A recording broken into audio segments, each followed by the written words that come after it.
प्यारे बच्चों, अभी हमने इस पाठ के महत्वपूर्ण तथ्यों को जाना और मैंने इसमें बताया कि किस तरह से महाकवि माघ ने अपनी रचनाओं में प्रातःकाल के दृश्य को भिन्न भिन्न रूपों में दर्शाया है और उनके इसी वर्णन का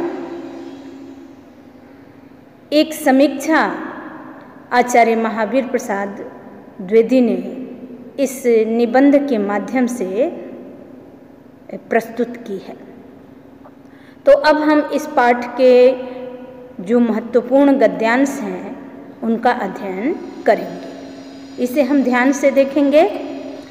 अंधकार के विकट बैरी महाराज अंशुमाली अभी तक दिखाई नहीं दिए, तथापि उसके सारथी अरुण ने ही उनके अवतीर्ण होने से पहले थोड़े ही नहीं बल्कि समस्त तिमिर का समूल नाश कर दिया है। बात यह है कि जो प्रतापी पुरुष अपने तेज से अपने शत्रुओं का पराभव करने की शक्ति रखते हैं, उनके अग्रगामी सेवक भी कम पराक्रमी नहीं होते। वे स्वामी को श्रम न देकर खुद ही उनके विपक्षियों का उच्छेद कर डालते हैं। इस तरह अरुण के द्वारा अखिल अंधकार का तिरोभाव होते ही बेचारी रात पर आफत आ गई। इस दशा में वह कैसे ठहर सकती है, निरुपाय होकर भाग चली। तो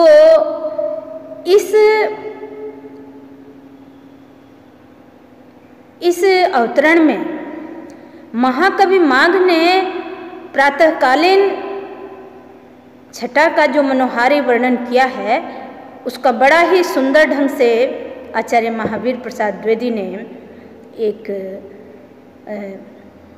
समीक्षा प्रस्तुत की है। यहाँ चंद्रमा के अस्त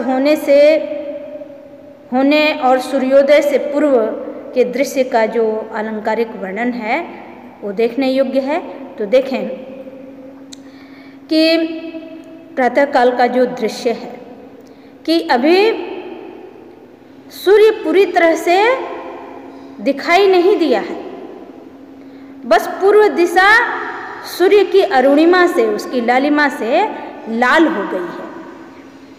देखिए इसमें के सबसे पहले इसमें के कुछ महत्वपूर्ण या कुछ जो कठिन शब्द हैं उनके अर्थ देख लेते हैं।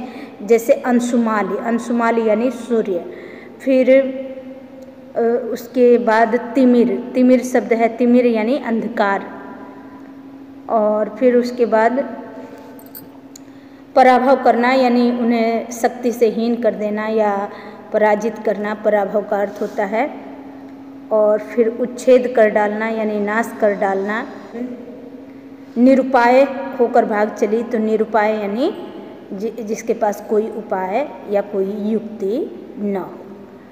तो अब हम इसके भाव को देखेंगे और इससे संबंधित प्रश्नों को जानेंगे। लेखक कहता है कि प्रातःकाल का दृश्य है, अभी सूर्य पूरी तरह से उदित नहीं हुआ है, यानी अंधकार के विकट वैरी महाराज अंशुमाल अभी तक दिखाई नहीं दिए। यानी सूर्य जो है अंधकार का शत्रु है। वैरी यानी शत्रु, कि अंधकार का जो है भयंकर शत्रु है वो है सूर्य। तो अभी प्रातःकाल में सूर्य उदित नहीं हुआ है, अभी पूरी तरह से दिखाई नहीं दे रहा है। यहाँ पर सूर्य को एक राजा की तरह से दर्शाया गया है कि अंधकार के विकट वैरी महाराज अंशुमाल अभी तक दिखाई नहीं दिए हैं। अर्थात प्रातःकाल होने को है, सूर्य पूरी तरह से दिखाई नहीं दे रहा है, बल्कि जो पूर्व दिशा है सूर्य की अरुणिमा से लाल हो गई है। अरुणिमा का अर्थ होता है लालिमा। तथापि उसके सारथी अरुण ने ही उसके अवतीर्ण होने से पहले, यानी सूर्य का गोला निकलने से पहले, आपने देखा होगा पूर्व दिशा पूरी तरह से लाल हो जाती है, तो कहा जाता है कि सूर्य जो है 7 घोड़ों के रथ पर सवार होकर निकलता है और उसका सारथी अरुण होता है। ये एक तरह से प्रकृति का मानवीकरण है। तो जो सूर्य की जो लालिमा होती है, लाल किरणों का समूह, जैसे सूर्य का गोला निकलने से पहले आकाश जिस तरह से लाल हो जाता है, तो सूर्य की जो अरुणिमा है उसको सूर्य का सारथी कहा जाता है। कि सूर्य कि जैसे सूर्य राजा है और अभी वो पूरी तरह से दिखाई नहीं दिया, लेकिन उसके सारथी अरुण ने ही, अर्थात सूर्य की लालिमा ने ही समस्त अंधकार का नाश कर दिया है। कि सूर्य के उदित होने से पहले उसके सारथी अरुण ने ही, अर्थात सूर्य की लालिमा से ही जो है समस्त अंधकार का नाश हो गया है। बात यह है कि जो प्रतापी पुरुष होते हैं वो अपने शत्रुओं का पराभव करने की शक्ति रखते हैं। यहाँ पर एक तरह से संगति का असर भी दर्शाया गया है कि जो पराक्रमी पुरुष होते हैं, जो महान व्यक्ति होते हैं, उनके सानिध्य में रहने वाले व्यक्ति भी उन्हीं की तरह से श्रेष्ठ बन जाते हैं। उन्हीं की जिस तरह से सूर्य अपने तेज से, अपने पराक्रम से समस्त जगत के अंधकार को नष्ट करता है, तो यद्यपि सूर्य पूरी तरह से दिखाई नहीं दिया प्रातः काल में, लेकिन उसकी जो अरुणिमा है, उसकी जो लालिमा है, उस लालिमा ने ही समस्त जगत के अंधकार का, तिमिर यानी अंधकार का नाश कर दिया। तो ये यहाँ पर प्रकृति का मानवीकरण कर दिया गया है। अलंकारिक भाषा का प्रयोग है कि सूर्य महाराज अंशुमाली यानी सूर्य देव अभी उदित नहीं हुए, लेकिन उनके सेवक ने, उनके सारथी ने ही उन समस्त अंधकार का समूल नाश कर दिया। और इसके माध्यम से यह बताया गया है कि बात यह है कि इसी तरह से समाज में जो महान व्यक्ति होते हैं, उन महान व्यक्तियों के सेवक भी कम पराक्रमी नहीं होते। कि जिस तरह से महान व्यक्ति अपने शक्ति और पराक्रम के बल पर शत्रुओं का अंत करने की क्षमता रखते हैं, उनकी पराभव करने, उनकी पराजय करने की या उन्हें पराजित करने की क्षमता रखते हैं, उनके जो अनुयायी होते हैं, उनके जो सेवक होते हैं, वह भी उन्हीं के समान पराक्रमी होते हैं। यानी वे उनसे कम नहीं होते, अर्थात वे भी उनके समान ही पराक्रमी होते हैं। और वे अपने स्वामी को, अपने मालिक को कोई कष्ट नहीं देना चाहते, इसलिए स्वामी के आने से पहले ही उनके शत्रुओं का नाश कर डालते हैं, यानी विपक्षियों का उच्छेद कर डालते हैं, यानी उनका नाश कर डालते हैं। अर्थात जो स्वामी भक्त सेवक हैं वो अपने स्वामी को किसी कष्ट में नहीं डालना चाहते और वे उनके शत्रुओं का नाश कर डालते हैं। इसी तरह से जब सूर्य के लाल किरणों से समस्त अंधकार का तिरोभाव हो गया, नाश हो गया, तो बेचारी रात पर आफत आ गई। देखें, यहाँ सूर्य की शक्ति है प्रकाश और रात्रि की शक्ति है अंधकार।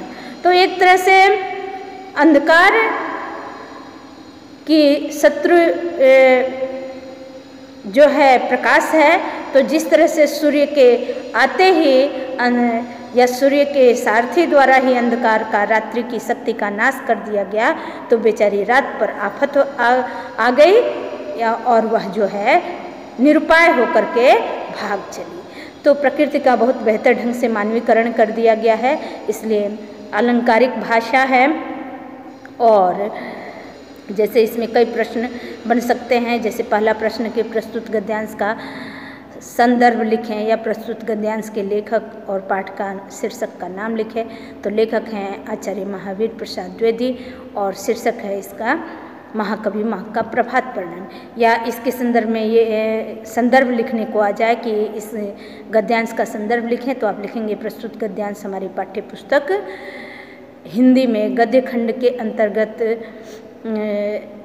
महाकवि माह का प्रभात वर्णन नामक शीर्षक से लिया गया है और इसके लेखक आचार्य महावीर प्रसाद द्विवेदी हैं। दूसरा कि मान लीजिए किसी भी एक पंक्ति का अर्थ पूछ लिया जाए, इसकी व्याख्या पूछ ली जाए। जैसे यही पंक्ति है कि बात यह है कि जो प्रतापी पुरुष अपने तेज से अपने शत्रुओं का पराभव करने की शक्ति रखते हैं। उनके अग्रगामी सेवक भी कम पराक्रमी नहीं होते और वे अपने स्वामी को श्रम न देकर खुद ही उनके विपक्षियों का उच्छेद कर डालते हैं। तो इसका भाव लिखिए। तो आप इसी तरह से लिखेंगे कि इसमें ये दर्शाया गया है कि जो महान व्यक्ति होते हैं उनके अनुयायी और उनके सेवक भी उन्हीं की तरह से महान और पराक्रमी होते हैं। इसीलिए सूर्य के उदित होने से पहले ही सूर्य की अरुणिमा ने समस्त अंधकार का नाश कर दिया। तो इस तरह से आप लिखेंगे। फिर दूसरा क्वेश्चन इस तरह से बन सकता है कि सूर्य देव के उदित होने से पहले अंधकार की क्या दशा हुई, यानी सूर्य के उदित होने से पहले ही सूर्य की जो लालिमा थी या सूर्य की जो अरुणिमा थी उसने ही अंधकार का समूल नाश कर दिया। सूर्य देव का सारथी किसे बताया गया है और उसके द्वारा क्या किया गया है? तो सूर्य देव का सारथी जो है अरुण है, अर्थात जो प्रातःकाल में पूर्व दिशा में जो लालिमा छा जाती है उसी को सूर्य का सारथी बताया गया है। और सूर्य की सारथी ने अर्थात सूर्य की अरुणिमा ने ही, लालिमा ने ही संपूर्ण जगत से अंधकार का नाश कर दिया।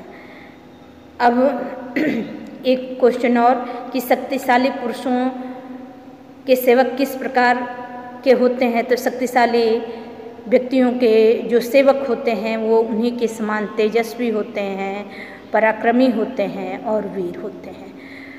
अब इसके बाद के अवतरण का अध्ययन करेंगे।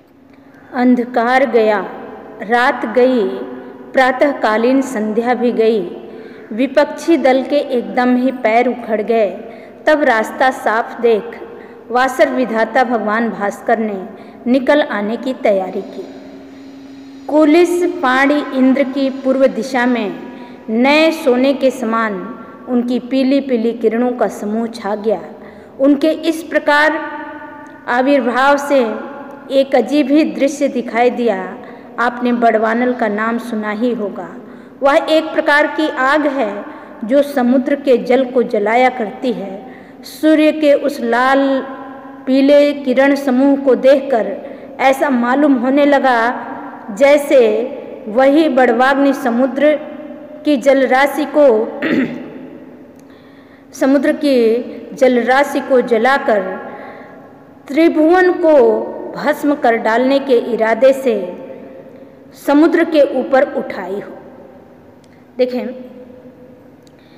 इस अवतरण में भी महाकवि माघ ने प्रातःकाल का वर्णन बड़े ही रोचक ढंग से किया है और उसका चित्रण जो है महावीर प्रसाद द्विवेदी ने इस तरह से किया है कि भगवान भास्कर अर्थात सूर्यदेव उदित हो गए हैं और उनके प्रताप से समस्त अंधकार समाप्त हो गया है। तो इस दृश्य का चित्रण या उसकी समीक्षा प्रस्तुत करते हुए आचार्य महावीर प्रसाद द्विवेदी लिखते हैं कि अंधकार गया, रात्रि गई और प्रातःकालीन संध्या भी गई। अर्थात सूर्य के उदित होने से पूर्व जिस तरह से उसके तेजस्वी सारथी, सूर्य के तेजस्वी सारथी अरुण ने सूर्य देव को कोई श्रम न देकर, यानी अपने स्वामी को कोई श्रम न देकर खुद ही उनके शत्रुओं का नाश कर दिया। अर्थात सूर्य के सारथी अरुण के द्वारा ही या अरुण के प्रभाव से ही समस्त अंधकार का नाश हो गया और कालिमा से परिपूर्ण रात्रि लुप्त हो गई, वह निरुपाय होकर के भाग गई। तो उसके बाद प्रातःकाल में रात्रि और दिवस का मिलन हो चुका है, यानी अंधकार गया, रात गई, प्रातःकालीन संध्या भी गई और विपक्षी दल के एकदम ही पैर उखड़ गए। तो जैसे रात्रि की शक्ति है अंधकार, तो जैसे ही सूर्य के सारथी अरुण ने अंधकार का नाश किया, वैसे ही जो है रात्रि शक्तिहीन हो गई और वो भाग गई। तो विपक्षी दल का एकदम ही पैर उखड़ जाना, यहाँ पर पैर उखड़ना एक ये मुहावरा है, तो मुहावरेदार भाषा का भी प्रयोग है। और ऐसे में अब सूर्य ने देखा कि उसके विरोधी जो है बिल्कुल परास्त हो गए हैं और वो हार मानकर भाग चले। तब सूर्य जो है अब निकल आने की तैयारी की सूर्य ने, और उन्होंने देखा कि उनका मार्ग बिल्कुल साफ हो गया है, अब उनके सामने कोई बाधा नहीं है। तो इसके बाद सूर्य जो है उदित होने की तैयारी शुरू कर दी है कि तब रास्ता साफ देख करके वासर विधाता, वासर यानी दिन के जो विधाता हैं, जो स्वामी हैं भगवान भास्कर, वो निकल आने की तैयारी की। बड़े ही अलंकारिक शैली में इसका चित्रण किया गया है। कुलिसपाणी इंद्र की पूर्व दिशा में नए सोने के समान उनकी पीली पीली किरणों का समूह छा गया। यहाँ कुलिसपाणी से आशय है, कुलिस यानी वज्र और पाणी यानी हाथ, यानी जो है इंद्र हमारे शास्त्रों में कहा गया है 33 कोटि के देवता होते हैं और उन 33 कोटि के देवताओं के स्वामी हैं, उनके राजा हैं देवराज इंद्र। तो इंद्र को कुलिसपाणी भी कहा जाता है, अर्थात जिसके हाथ में वज्र है वो है कुलिसपाणी। तो अगर मान लीजिए इस शब्द में पूछ लिया जाए कि कौन सा जो है समास है, तो कुलिसपाणी में है बहुव्रीहि समास है, यानी जिसके हाथ में वज्र है वो है कुलिसपाणी अर्थात इंद्र। तो इंद्र का जो दिशा है उसे पूर्व दिशा कहा जाता है। तो पूर्व दिशा में यानी कुलिसपाणी इंद्र की पूर्व दिशा में अर्थात पूर्व दिशा में सूर्य ने निकल आने की तैयारी की, इसलिए उनकी स्वर्णिम किरणों का समूह पूरी तरह से पूर्व दिशा में, उनकी जो सुनहली किरणों का समूह है प्रातःकाल के समय में वो पूर्व दिशा में छा गया। उनके इस प्रकार के आविर्भाव से एक अजीब ही दृश्य दिखाई दिया। लेखक कहता है कि जब सूर्य की सुनहली किरणों का समूह पूर्व दिशा में छा गया तो वह एक बड़ा ही अद्भुत रूप में दिखाई दे रहा है, या यूँ समझे कि वह जो दृश्य है बड़ा ही अद्भुत दिखाई दे रहा है। लेखक महाकवि माघ ने उसकी कल्पना इस तरह से की है कि उन्होंने इस तरह से अपने महाकाव्यों में अपनी रचनाओं में इसका वर्णन किया है कि आपने बड़वानल का नाम तो सुना ही होगा। देखिए यहाँ जो बड़वानल शब्द आया है, तो बड़वानल का अर्थ होता है कि जल में लगने वाला आग। बड़वानल 3 प्रकार के अग्नियों की बात कही जाती है, दावानल या दावाग्नि, बड़वाग्नि और जठराग्नि, या जठरानल, दावानल, बड़वानल। दावानल क्या है? जंगलों में जो आग लग जाती है उसे दावानल कहा जाता है, दावाग्नि कहा जाता है। जठराग्नि यानी हमारे पेट की भूख, और बड़वाग्नि या बड़वानल यानी जल में लगने वाली आग। तो बड़वानल का आग बड़वानल कवि ने इस तरह से, महाकवि माघ ने इस तरह से इसको अपनी रचनाओं में चित्रित किया है, वर्णित किया है कि जैसे सूर्य की पीली किरणों का समूह जब पूर्व दिशा में छा जाता है तो वह दृश्य ऐसा दिखाई देता है जैसे समुद्र में आग लगी हो, और यह समुद्र बड़वानल यानी जल के अंदर लगने वाली आग जो समुद्र में लगती है, जो ऐसे मूर्त रूप में तो दिखाई नहीं देती, लेकिन वो समुद्र के जल को अंदर ही अंदर जलाया करती है। तो कह रहे हैं कि हमें तो ऐसा लग रहा है कि जैसे समुद्र में आग लगी हो, और वही आग प्रातःकाल के समय में जो है पूरे समुद्र को जब जला दिया है तो वही आग समुद्र की जल राशि से ऊपर उठाई है और आकाश में छा गई है, इस इरादे से कि वो तीनों भुवन को, तीनों लोगों को जला डाले। फिर से देखेंगे कि यहाँ से देखेंगे कि जब रास्ता साफ देख करके भगवान भास्कर ने निकल आने की तैयारी की तो पूर्व दिशा में उनकी पीली किरणों का जो समूह छा गया, वह दृश्य बड़ा ही अजीब सा था, या बड़ा अद्भुत दृश्य दिखाई दिया कि जैसे बड़वानल लग गया हो और यह आग जो समुद्र में लगती है, तो यह रात भर समुद्र में आग लगी थी और इस तरह से सूर्य के उस लाल पीले किरण समूह को देख करके ऐसा लगा कि वही बड़वाग्नि समुद्र के जल राशि को जला करके फिर आकाश में उठाई है और आकाश में छा गई है, और इस इरादे से आकाश में छाई है कि वो तीनों लोगों को जला डाले।